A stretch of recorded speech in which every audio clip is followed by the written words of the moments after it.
Well,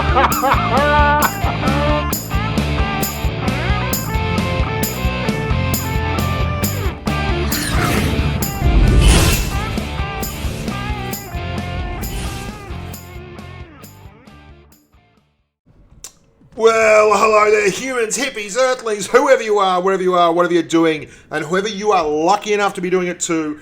I'm Bushka on Blitz, and I'm doing it today in the Tier 8 American heavy tank, the Type 32. It's very much the typical American heavy in every sense of the word. This is what you expect from the line, really, and it delivers this in varying degrees. A little bit of plus here, a little bit of minus here, a little bit more mobility, a little less armor, a little bit better gun handling, a little bit less turret armor, all these kind of things. They all come together to make a very, very efficient style of tank that is very coherent throughout the line. And a pretty good line to drive to, especially if you're new to the game. This is the kind of line that gives you a one key feature that you can learn to exploit and do really, really well with. And that key feature is the big bloody turret and its combination of armor and gun depression, which you can see here in full regalia as we go straight up and say, hello, Mr. IS-3 Defender, you overpowered monster. How do you like me popping over with 300 odd millimeters of turret protection at the front and delivering a rocket ship to your nether regions? And the answer is they don't like it at all. And you're going to see lots of points in the video here, lots of sections where I outline the joy of that strong turret, because it really is an important thing. It does have some negatives, and we're going to get to those too, but we're going to talk about the mobility, we're going to talk about the armor, we're going to talk about the gun, and we're going to talk about how you should be playing it to be successful. And I've got a couple of games here which work a treat for this tank and really showcase that. And it didn't take long actually to review this. This is a bit of history on this one. This is the first Tier 8 heavy I ever owned. And I drove it to near 60% or something as a complete and utter noob, because I understood one concept from the previous game that I played called Battleground Europe, or World War II Online as it was called when I started kicking off. And that is that if you are driving a tank, you do it hull down. And hull down is the only thing you need to know about this tank. If you know nothing more, that you should put this tank behind a mound that covers the lower part of the tank, the body of the tank, and allows you to shoot just with the turret, you'll do really well. And you can see here, this guy's a really good player. He's a JOB guy, Jailer Black. They're from the Asian server. They're a very good clan. And he's in a tough spot because I'm in an exceptionally strong tank for hull down positions. And I'm not giving him anything. I'm just moving up, and he can't get the gun down and pointing and shooting, and it's all pretty straightforward. And at the end, he doesn't have much choice. He just simply has to push on me and come over the top of that hill, despite the fact that I've got lots of guys that are going to get shots on him when he does, because he's between a rock and a hard place. If he doesn't come over the top of that hill, I'm simply just going to keep pounding him. And that's the joy of this tank. It is an exceptionally strong hull down tank that can hit plenty of targets and absorb a heap of bounces on its turret. What's not good about this tank? Well, the gun handling is pants, and the alpha damage is crap. The good TDs and, sorry, not the good TDs, the good heavies at this tier generally, like your IS-3s, your IS-3 Defenders, your T-34s, all that. Well, on the T-34 not so much anymore, but they've got 400 odd alpha, and you've got 310. And I've actually been talking to a few people who say that, I think Swiss was mentioning that a lot of good players will run double T-32 with the 90mm and just chew people through with the lower alpha but the quicker damage output. And that's all right. It's doable. But you can see here what you really want to do is just find places to hull down and put the gun to work. Now, the penetration is horrible.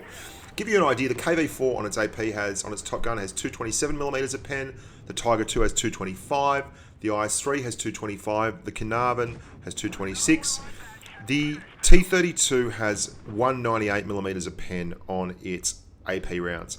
And if you want to drive this tank in Tier 9 games, you're going to have to load up APCR. Because quite simply, if you have under 200mm of pen in a Tier 9 game, you're going to struggle to get through a lot of the strong turrets and a lot of that kind of gameplay. Now, I'm not advocating that you drive nothing but promo on this tank. But when push comes to shove, you should really be prepared to fire the gold stuff, because if you don't, you're going to struggle to pen. It's a horrific gun in terms of pen for a Tier 8 heavy. I think it's actually the lowest, or just about, certainly amongst the non-premium tanks.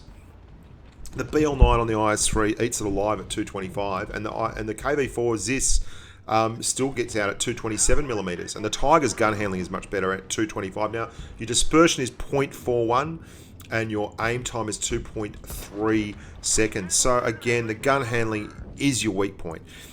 It's not the only weak point though. The sides and the rear of the turret are very, very thin.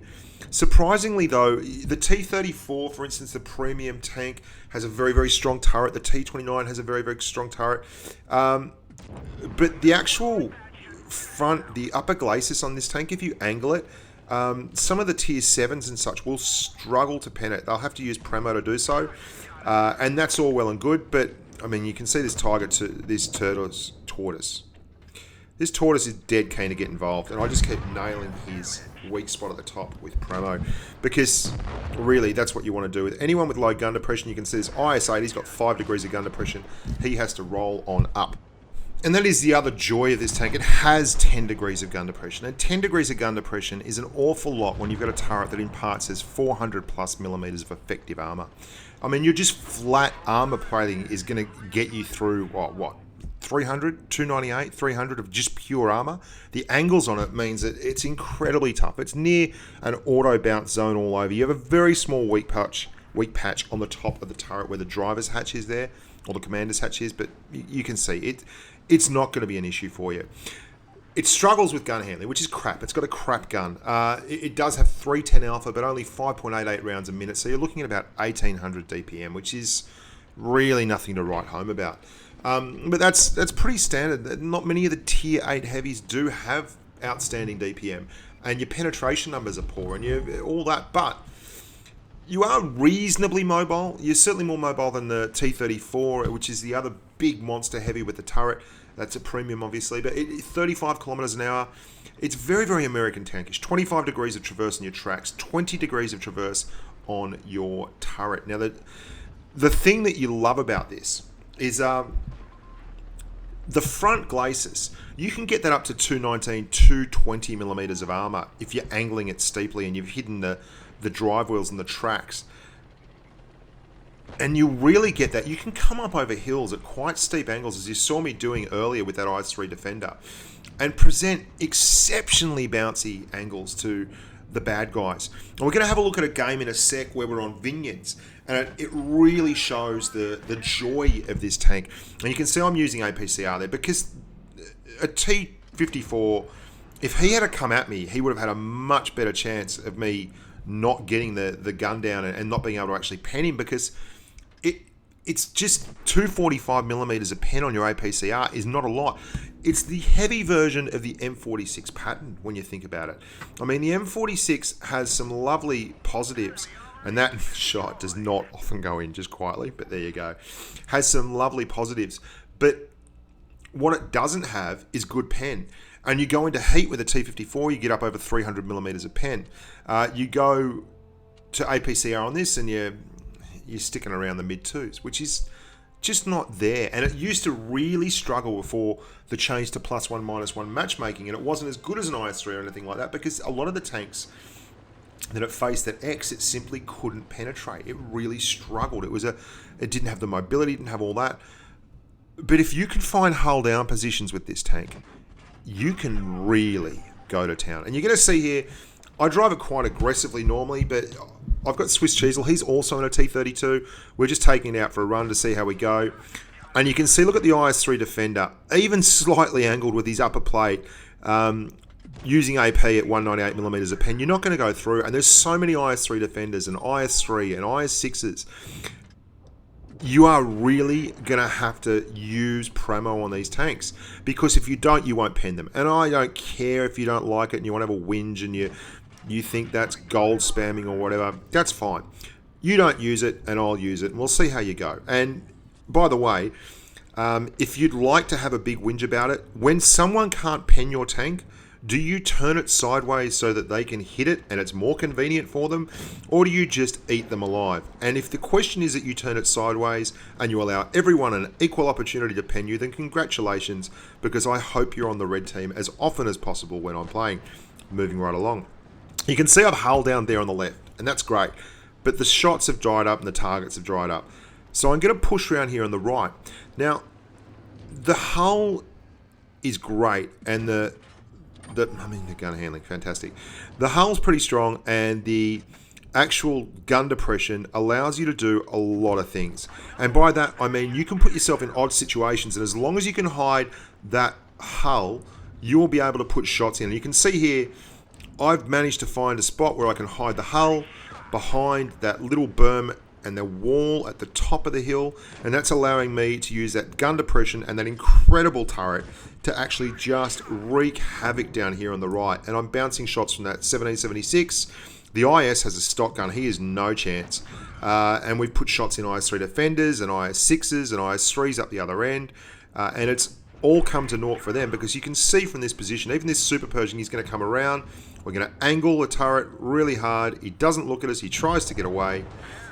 This is the kind of warfare this tank was built for. Anytime you can hide your lower glacis, and this is the whole review in a nutshell, guys. It's a good tank, even against IS-3s and IS-6s and IS-3 defenders. If you're not prepared to fire promo and you don't have a premium account, then it's probably not the heavy of choice for you, because under 200mm of pen will simply not get the job done frontally on good premium tanks and good drivers. And that's unfortunate, but it's the way the game is at the moment. And if you want to play something else like World of Tanks Fair, then go ahead, and when you download it and find it, tell me all about it, because I'd love to play it too. Until then, we're stuck playing World of Tanks Blitz, where you can't pen everyone with your standard AP when you're driving the T32, and that's just the life of a T32 driver. I recommend it. I enjoyed it. I had a great time playing it again. Plenty of 3K games. Struggled to get my head around the whole gameplay style at the start, but if you can find a strong point, just a nice, I mean, you can see with AP there, you can get through when the upper glacis is slightly angled on the IS-3, but you switch to ABCR and you can actually get through no problems at all. And that's a problem for the IS-3, obviously, but he shouldn't have been there at the end anyway. It was just unlucky. 5-on-1 is never going to really turn out well for you. I recommend the tank. I think it's well worth driving, and the line as a whole is a really good line. You go through a very, very consistent line.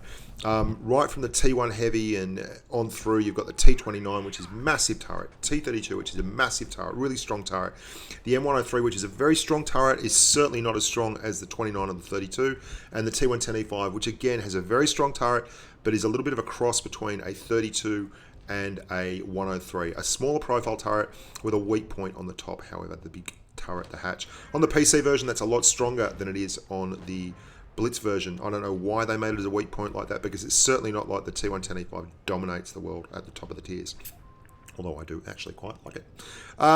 Anyway, boys and girls, I'm Bushka on Blitz. You've been lovely as always. This is a patron-sponsored post. If you've never considered sponsoring the channel, you probably should have a look at that if you enjoy being part of a big community. We've got a Telegram chat channel. We've got a Discord channel for voice chat and platoons and such across all the servers. We have regular events on the NA server, the European server, and the Asia server, and comps and all kinds of things. And there's private videos behind the paywall of bushkaonblitz.com, which are for patrons and sponsors only. So knock yourselves out if you'd consider from as little as $8 a month. You'll see there's a link there. Hope you like that. Good to get back driving a tier 8 heavy. It was actually really enjoyable to drive a heavy out and about. The shoulder wonking damage comp is still going on. Make sure you have a look at that and send all your entries into bushkawonking@gmail.com. Until next time, guys, look after the family and stay safe on the battlefield.